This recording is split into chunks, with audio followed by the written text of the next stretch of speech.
ನಮಸ್ಕಾರ. ಬನ್ನಿ, ಇವತ್ತು ಒಂದು ಅದ್ಭುತ ಪಯಣಕ್ಕೆ ಹೋಗೋಣ.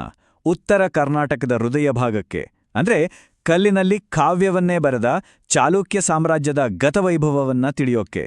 ದಕ್ಷಿಣ ಭಾರತದ ಇತಿಹಾಸದಲ್ಲೇ ಸುವರ್ಣಾಕ್ಷರಗಳಲ್ಲಿ ಬರೆದಿಡಬೇಕಾದ ಹೆಸರು ಕರುನಾಡಿನ ಹೆಮ್ಮೆಯ ಸಾರ್ವಭೌಮ ಇಮ್ಮಡಿ ಪುಲ್ಕೇಶಿ. ಸುಮಾರು 30 ವರ್ಷಗಳ ಕಾಲ ಚಕ್ರವರ್ತಿಯಾಗಿ ಉತ್ತರದ ನರ್ಮದೆಯಿಂದ ಹಿಡಿದು ದಕ್ಷಿಣದ ಕಾವೇರಿವರೆಗೂ ತಮ್ಮ ಸಾಮ್ರಾಜ್ಯವನ್ನ ವಿಸ್ತರಿಸಿದ್ರು. ಸರಿ, ಹಾಗಾದ್ರೆ ನಮ್ಮ ಈ ಪಯಣ ಶುರುವಾಗೋದೇ ಈ ಭವ್ಯ ಸಾಮ್ರಾಜ್ಯದ ರಾಜಧಾನಿಯಿಂದ. ಇಂಥ ಒಂದು ದೊಡ್ಡ ಸಾಮ್ರಾಜ್ಯಕ್ಕೆ ರಾಜಧಾನಿಯಾಗಿದ್ದು ಯಾವುದು ಗೊತ್ತಾ? ಅದೇ ವಾತಾಪಿ, ಇವತ್ತು ನಾವೆಲ್ಲ ಬಾದಾಮಿ ಅಂತ ಕರಿತೀವಲ್ಲ, ಅದೇ. ಇದು ನಮ್ಮ ಪಯಣದ ಮೊದಲ ನಿಲ್ದಾಣ. ಬಾದಾಮಿ ಅಂದ ತಕ್ಷಣ ಕಣ್ಣುಮುಂದೆ ಬರೋದೇ ಆ ಬೃಹತ್ ಕೆಂಪು ಬಂಡೆಗಳು, ಆ ಬಂಡೆಗಳನ್ನೇ ಕೊರೆದು ಮಾಡಿರೋ ಅದ್ಭುತವಾದ ಗುಹಾಲಯಗಳು. ಚಾಲುಕ್ಯರು ಎಷ್ಟು ವಿಶಾಲ ಮನಸ್ಸಿನವರು ಅನ್ನೋದಕ್ಕೆ ಈ ಗುಹೆಗಳೇ ಸಾಕ್ಷಿ. ನೋಡಿ, ಇಲ್ಲಿ ಒಟ್ಟು 4 ಮುಖ್ಯ ಗುಹೆಗಳಿವೆ. ಮೊದಲನೇದು ಶಿವನಿಗೆ, 2 ಮತ್ತು 3ನೇದು ವಿಷ್ಣುವಿಗೆ, ಹಾಗೆ 4ನೇದು ಜೈನ ತೀರ್ಥಂಕರರಿಗೆ ಸಮರ್ಪಿತವಾಗಿದೆ.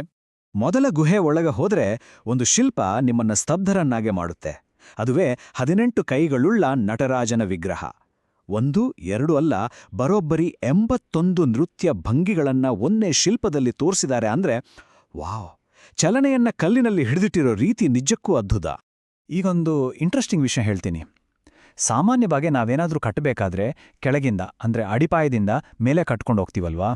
ಆದ್ರೆ ಇವರು ಉಲ್ಟಾ, ಮೊದಲು ಸೀಲಿಂಗ್ ಕೆತ್ತಿ ಆಮೇಲೆ ಮೇಲಿಂದ ಕೆಳಗೆ ಕಂಬಗಳನ್ನ ಕೊರಿತಾ ಬಂದು ಕೊನೆಗೆ ನೆಲವನ್ನ ಸರಿ ಮಾಡ್ತಿದ್ರು. ಎಂಥ ಅದ್ಭುತ ಟೆಕ್ನಿಕ್ ಅಲ್ವಾ? ಇಲ್ಲಿರೋ ಕಂಬಗಳ ಮೇಲಿನ ಡಿಸೈನನ್ನ ಸ್ವಲ್ಪ ಸರಿಯಾಗಿ ನೋಡಿ. ಎಲ್ಲಿ ನೋಡಿದ ಹಾಗೆ ಅನ್ಸುತ್ತಲ್ವಾ?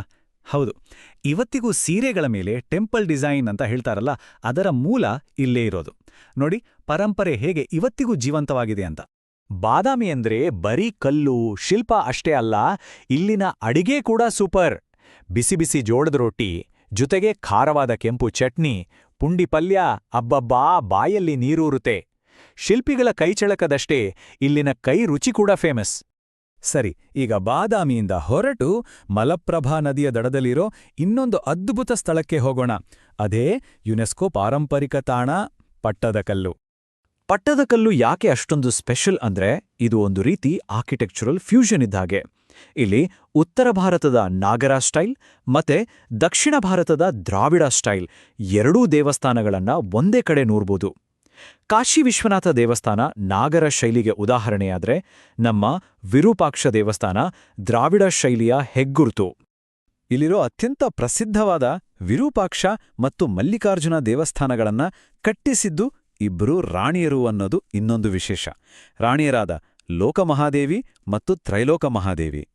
ಆಗಿನ ಕಾಲದಲ್ಲೇ ಮಹಿಳೆಯರು ಕಲೆ, ವಾಸ್ತುಶಿಲ್ಪಕ್ಕೆ ಎಷ್ಟು ಪ್ರೋತ್ಸಾಹ ಕೊಡ್ತಿದ್ರು ಅನ್ನೋದಕ್ಕೆ ಇದೇ ಸಾಕ್ಷಿ.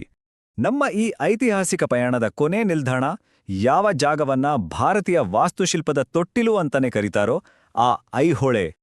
ಯಾಕೆ ತೊಟ್ಟಿಲು ಅಂತಾರೆ ಗೊತ್ತಾ? ಯಾಕಂದ್ರೆ ಇಲ್ಲೊಂದೇ ಕಡೆ ಸಣ್ಣದೂ ದೊಡ್ಡದೂ ಸೇರಿ ಸುಮಾರು 125 ದೇವಸ್ಥಾನಗಳಿವೆ. ಅಂದ್ರೆ ಆಗಿನ ಶಿಲ್ಪಿಗಳು ಇಲ್ಲೇ ತಮ್ಮ ಹೊಸ ಹೊಸ ಐಡಿಯಾಗಳನ್ನ, ಡಿಸೈನ್ಗಳನ್ನ ಪ್ರಯೋಗ ಮಾಡ್ತಿದ್ಲು ಅನ್ನೋದು ಸ್ಪಷ್ಟ. ಇಲ್ಲಿರೋ ಒಂದೊಂದು ದೇವಸ್ಥಾನವೂ ಒಂದೊಂದು ತರಹ.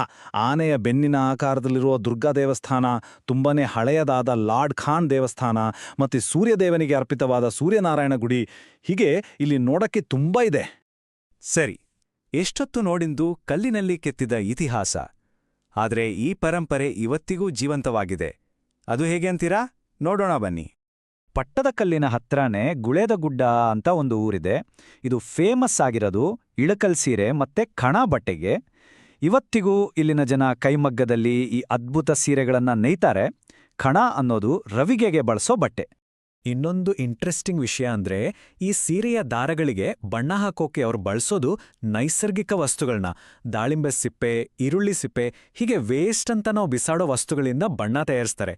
ಎಂಥ ಸುಸ್ಥಿರವಾದ ಪದ್ಧತಿಯಲ್ವಾ? ಈ ಚಾಲುಕ್ಯರ ನಾಡು ಬರೀ ಇತಿಹಾಸದಿಂದ ಮಾತ್ರ ಅಲ್ಲ, ಪ್ರಕೃತಿಯಿಂದಲೂ ತುಂಬಾನೇ ಶ್ರೀಮಂತವಾಗಿದೆ. ಕಣ್ಣು ಹಾಯಿಸಿದ ಕಡೆಯಲ್ಲೆಲ್ಲ ಹಳದಿಯಾಗಿ ಅರಳಿರೋ ಸೂರ್ಯಕಾಂತಿ ಗದ್ದೆಗಳು ನೋಡಕ್ಕೆ 2 ಕಣ್ಣು ಸಾಲ್ದು. ಚಾಲುಕ್ಯರ ಕಲ್ಲಿನ ಕೆತ್ತನೆಯಿಂದ ಶುರುವಾಗಿ ಇಳಕಲ್ ಸೀರೆಯ ದಾರದ ಎಳೆವರೆಗೂ ಬಂದ ಈ ಪಯಣ ಹಳೆಕಾಲವನ್ನ ಹೊಸ ಕಾಲದ ಜೊತೆ ಹೇಗೆ ಬೆಸೆದಿದೆ ಅಂತ ನೋಡಿದ್ವಿ ಅಲ್ವಾ?